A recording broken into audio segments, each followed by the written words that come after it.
पत्रकार बंधु, आप सब लोगों का प्रेस कॉन्फ्रेंस में स्वागत है। और आप सब लोग जान रहे हैं कि 2 दिन पहले जिस प्रकार से डेहरी में जो ईओ की जो पोस्टिंग हुई थी, उनकी हत्या जो है कर दी गई। और डेहरी नगर पालिका कार्यपालक अधिकारी विमल कुमार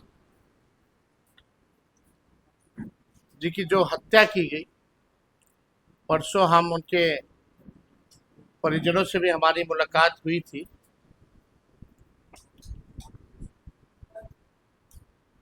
और ये लगातार सम्राट चौधरी जी के मुख्यमंत्री बनने के बाद दूसरे ऐसे जो सरकारी अधिकारी जो है, उनकी जो है हत्या की गई। ये केवल ईओ की हत्या ही नहीं, बल्कि ये प्रशासन के तंत्र की हत्या है। और लगातार अपराध जो है बिहार में जिस हिसाब से बेतहाशा बढ़ोतरी हो रही है, और कल्प्रिट को जो है छुपाने का प्रयास किया जा रहा है। लगातार पुलिस इन्वेस्टिगेशन इस मामले में चालू है। हमारे डीजीपी साहब से भी बात हुई थी और हम लोगों ने ये भी कहा था कि निष्पक्ष जांच होना चाहिए और जो दोषी हैं उनको कड़ी से कड़ी जो है सजा मिलनी चाहिए। जब परिवार के लोगों से हमारी मुलाकात हुई, उनके 2 छोटे बच्चे हैं, एक धर्मपत्नी है, हम सब लोगों की संवेदना उनके साथ है। लेकिन जिस प्रकार से हत्या की गई और जो मुख्य हत्या का जो आरोपी है वो एनडीए लोजपा के डेहरी के विधायक सोनू सिंह है, और उनको जो है बचाने का हर एक प्रयास सरकार में बैठे लोग या पुलिस में बैठे लोग जो है कर रहे हैं। अब पुलिस इन्वेस्टिगेशन की अगर पूरी बात की जाए तो बिना पोस्टमार्टम रिपोर्ट आए हुए, बिना फॉरेंसिक रिपोर्ट आए हुए, आनंद फानन में एक वीडियो देखते हैं आईजी साहब का, जिसमें वो ड्राइवर पर बोलते हैं कि ये हत्यारा है। लेकिन परिवार के लोगों का ये आरोप है कि ड्राइवर के साथ साथ कई लोग हैं इसमें इन्वॉल्व, और विधायक सोनू सिंह भी का भी इसमें बड़ा इन्वॉल्वमेंट है। जब हम वहां गए तो लोगों ने तस्वीर भी दिखाया डेड बॉडी का, और जिस हिसाब से पूरे बॉडी में जो इंजरी थी, ऐसा नहीं लग रहा था कि किसी एक व्यक्ति का किया हुआ है। ऐसा लग रहा था कि बड़ा वेल प्लान तरीके से जो है किया गया है। इसमें ड्राइवर ने कई बार जो है अपना बयान बदला है, एक बार नहीं, कई बार जो है बयान जो है बदला है। और हत्या इसलिए की गई, जो पुलिस मानती है कि ड्राइवर को छुट्टी नहीं मिली और काम का दबाव ज्यादा था, इस कारण से हत्या जो है अंजाम दिया गया। ये तो अद्भुत है कि पहली बार हम लोग देखते हैं कि उस रेंज का आईजी साहब जो है वहां पहुंच जाते हैं और खुद ही एक ड्राइवर के कई बार बदलने के बाद एक बयान पे वो विश्वास करते हैं। पहले अपाचे का बयान था, 2 व्यक्ति आया, 1 व्यक्ति आया। रॉड से जो मारा, रॉड अभी तक नहीं मिला। इसमें ये सवाल खड़ा होता है, हास्यास्पद है, कि अगर मान लीजिए मुख्यमंत्री का ही ड्राइवर को छुट्टी नहीं मिल रही हो, कार्य ज्यादा हो, तो वो ड्राइवर तो फिर मुख्यमंत्री की भी हत्या कर सकता, या मेरा भी ड्राइवर। ये तो कोई बात नहीं, ये कोई लॉजिक नजर नहीं आ रहा कि केवल इस कारण, क्योंकि आप ओवर ड्यूटी कर रहे हैं और आपको छुट्टी नहीं मिला तो आप हत्या कर दीजिएगा। और हमने एक बयान देखा उसी ड्राइवर की धर्मपत्नी का, जहां उस ड्राइवर की धर्मपत्नी पुलिस पे आरोप लगा रही है कि पुलिस के दबाव में आकर मेरे पति जो है इस तरह का बयान जो है दिया है। पत्नी कुछ कह रही है, पति कुछ कह रहे हैं। पति का तो कई बार जो है आप देखिएगा कि बयान बदला है। अब इसमें पहले ड्राइवर बयान देते हैं कि 2 अपाची बाइक से हमलावर आए। दूसरा बयान था कि 1 अपाची बाइक से एक हमलावर आया।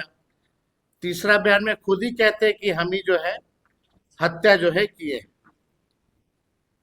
लेकिन सवाल ये खड़ा होता है, जहां परिवार के लोग, जो विधायक सोनू सिंह जो थे, वो फोन करके 50 लाख 25 लाख हमेशा हर दिन रंगदारी मांगा करते थे, उनको बुलाते थे, मुलाकात भी करते थे, और विधायक ने जो है साजिश रच के जो है हत्या करवाने का काम किया।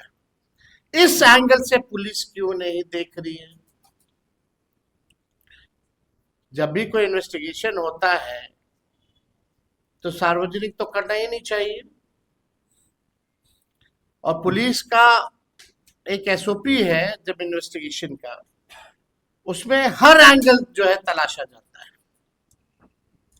तो अभी तक जब परिवार के लोग, जिनके 2-2 छोटे बच्चे हैं, बीवी करोड़ों के हाथ बुढ़ा हो गया है, अपना पति खो दिया, कोई अपना भाई खो दिया, कोई अपना पिता खो दिया, उनके लगे हुए आरोपों पर पुलिस क्यों नहीं ध्यान दे रही है? क्या उस एंगल से पुलिस जो है जांच कर रही है कि नहीं कर रही है, ये देखने वाली बात है। और इंटरेस्टिंग बात यह है कि जो उस रेंज के जो आईजी साहब हैं, उनका सोनू सिंह जी के साथ संबंध अच्छा है, क्योंकि उनकी रुचि उन आईजी साहब की राजनीति में ज्यादा है। उनका अपना फोरम भी उन्होंने बना रखा है, और वो बिहार के बाहर भी मीटिंग करते हैं, बिहार की बात करते हैं, बिहार के अंदर भी जो भी बात करना हो करते हैं। फोरम अपना एक मंच जो है वो चलाते हैं, और कई एक कार्यक्रम में सोनू सिंह उनके साथ जो है उठते बैठते रहे हैं। और कुछ लोगों का तो ये भी कहना है, वहां के लोगों का, कि सोनू सिंह ही इनके कार्यक्रम में भी फंड करते हैं।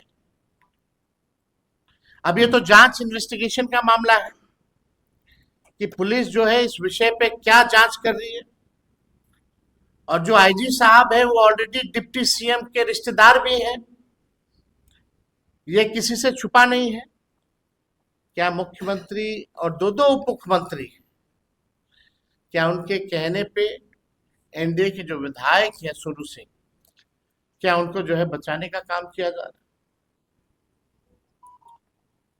मुख्यमंत्री के पास समय नहीं था। एक दिन पहले आशुतोष राणा का कार्यक्रम तमाशा देखने के लिए गए थे, लेकिन पीड़ित परिवार से मिलने के लिए 5-5 घंटा 7-7 घंटा सीएम हाउस पूरा परिवार बाहर खड़ा रहा,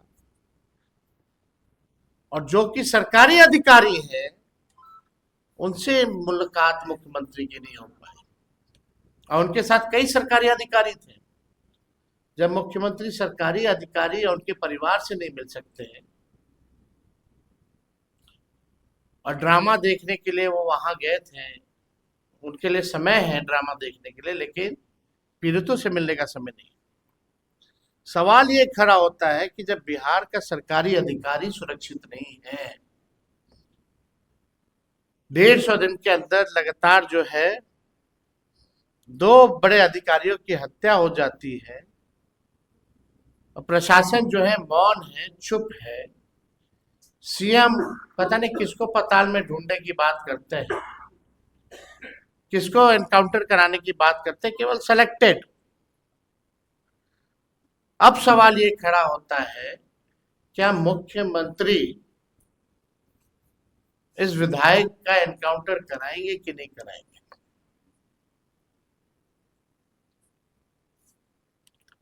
आप बचाने का काम कर रहे हैं अपराधियों को, ये पूरी तरीके से जो है साबित जो है हो चुका है। और जहां तक रंगदारी की बात है, विधायक पर तो मर्डर का भी केस चलना चाहिए और रंगदारी मांगने का भी केस जो है वो चलना चाहिए। लेकिन अब तक देख लीजिए, ये एनडीए की सरकार, सम्राट चौधरी जी की सरकार, एक मुकदमा अपने चहेते विधायक पर या नेम्ड एफआईआर अब तक जो है इन लोगों ने नहीं किया। इसमें तो कोर्ट को भी सू मोटो ध्यान में रखते हुए लेना चाहिए, ताकि ये बार बार हत्या हो रही है अधिकारियों की और सभी अधिकारी डरे हुए हैं, सहमे हुए हैं। सम्राट चौधरी जी के सरकार का यही फॉर्मूला है, चढ़ावा चढ़ाइए या पोस्टिंग पाइए। चढ़ावा चढ़ाइएगा तो आपको मलाईदार जगह मिलेगा, चढ़ावा नहीं चढ़ाइएगा तो आपको जो है, उनके विधायक तो हत्या ही कर देते हैं, समझ जाइए। लगातार करप्शन बढ़ रहा है, लगातार जो है अपराध बढ़ रहा है, लेकिन ये सरकार के गृह मंत्री, मुख्यमंत्री जो रियल इशू जो है, इस इशू पे सामने आकर के एक बयान भी इन्होंने नहीं दिया। कोई मामला हो, चाहे तिवारी जी का मामला हो, उसमें भी जो है रफा दफा किया गया, बहुत लोगों को बचाया गया, किसके आदेश से एनकाउंटर हुआ। जो बंटी यादव है, सेक्स रैकेट के खिलाफ चल रहा है, उसके मुख्य आरोपियों को बचाने में लगी हुई पुलिस। ये वाला जो मामला है ईओ साहब का, इसमें भी जो है जो आरोपी है उनको बचाने का प्रयास किया जा रहा है। तो मार कौन रहा है इन लोगों को? मार कौन रहा है इन लोगों को? ये सवाल जो है, लगातार इन्वेस्टिगेशन जिस प्रकार से पुलिस कर रही है, इस मामले में हम कह सकते हैं कि वायलेशन ऑफ बीएनएस प्रोविजन है। पुलिस का जो भी इन्वेस्टिगेशन ईओ साहब के मामले में चला है, ये properly violence of BNS provisions है, यानी भारतीय न्याय संहिता की धारा 199, जो पूर्व से धारा 166 ए थी, उसका बिहार पुलिस ने जानबूझकर उल्लंघन करने का काम किया है। ये धारा मुख्य रूप से पुलिस या जांच अधिकारी पर लागू होता है यदि वे किसी गंभीर मामले में एफआईआर दर्ज नहीं करते या जांच के नियमों का वो तोड़ने का काम करते हैं, तो ये बीएनएस प्रोविजन का उल्लंघन माना जाता है।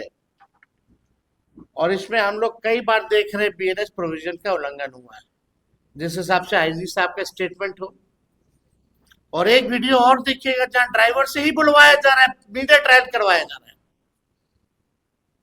जहां ड्राइवर खुद ही बोल रहा है कि ऐसे ऐसे बात थी, ऐसे ऐसे हुआ, हमने किया।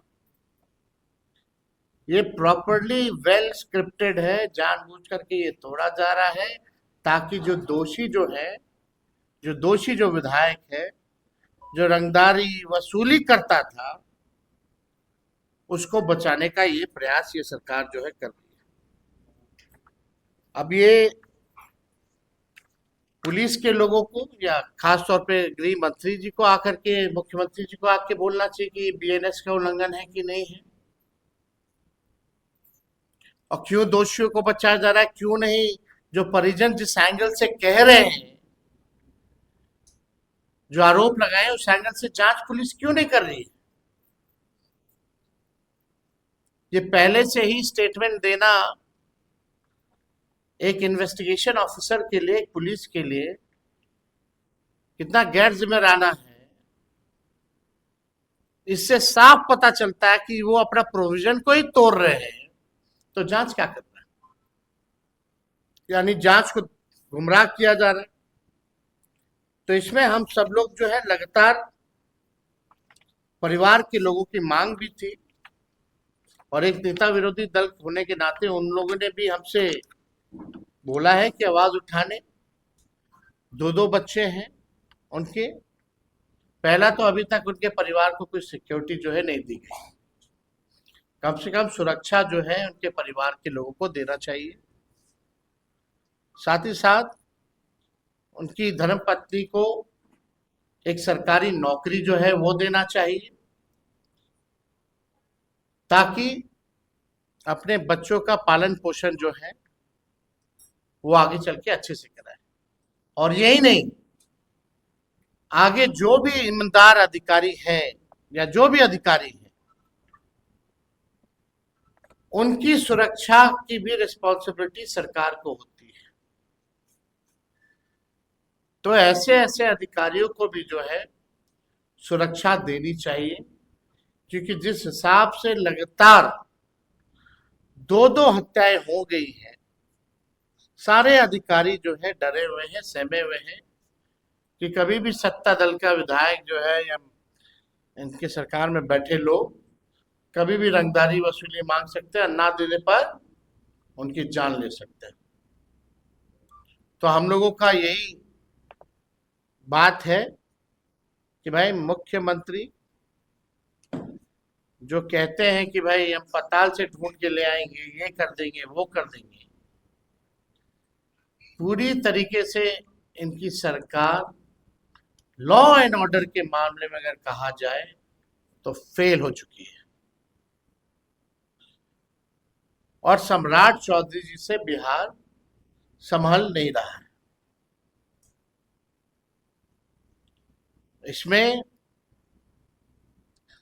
अभी भी मौका है कि भाई आप ही की सरकार के अधिकारी हैं, उनके परिवार को बुला करके मिल लीजिए और उनकी जो समस्याएं हैं उसको दूर कीजिए। जिनकी हत्या हुई है, जो ये साहब, उनकी धर्मपत्नी से मिलने में उनको क्या तकलीफ है, वो पूरी बात बताएंगी। कैसे विधायक जो है फोन करता था, कैसे वसूली मांगता था, और कैसे मिल करके साजिश रचने का काम किया। तो इस मुद्दे को, ये मामूली मुद्दा नहीं है, ये गंभीर मामला है। और लगातार इसी प्रकार से अगर हत्याओं का दौर चलेगा तो बिहार में तो ऐसे ही कोई काम नहीं होगा। और जो अधिकारी जो है एग्जीक्यूटिव वर्क में जो करते हैं, एग्जीक्यूट जो करते हैं, पीड़ितों से मिलकर के आ रहे हैं। और लगातार हमने कई मुद्दों पर मुख्यमंत्री को चिट्ठी भी लिखा, लेकिन मुख्यमंत्री को जवाब देना सही नहीं लगता। भाई मुलाकात क्या करना, बात तो उन तक पहुंच ही रही है ना, वो तो जान ही रहे ना मामला क्या है। वो तो विधायक को बचाने में लगे हुए हैं। सड़क पर उतरना होगा तो हम उतरेंगे। उनकी पत्नी का कहना है, सुबह जो बात हुई कि क्लर्क का नौकरी का ऑफर हमको दिया गया, और जेआरएफ में तो सरकार एक सम्मानजनक नौकरी कम से कम देगी। अब हम तो वही बात कह रहे हैं कि जिससे उनकी आर्थिक स्थिति सुधरी रहे, वो अपने बच्चों का भविष्य बेहतर बना सके, कम से कम ऐसी नौकरी मिलनी चाहिए। सब लोग तो छोड़ ही रहा है, कौन बचा कौन।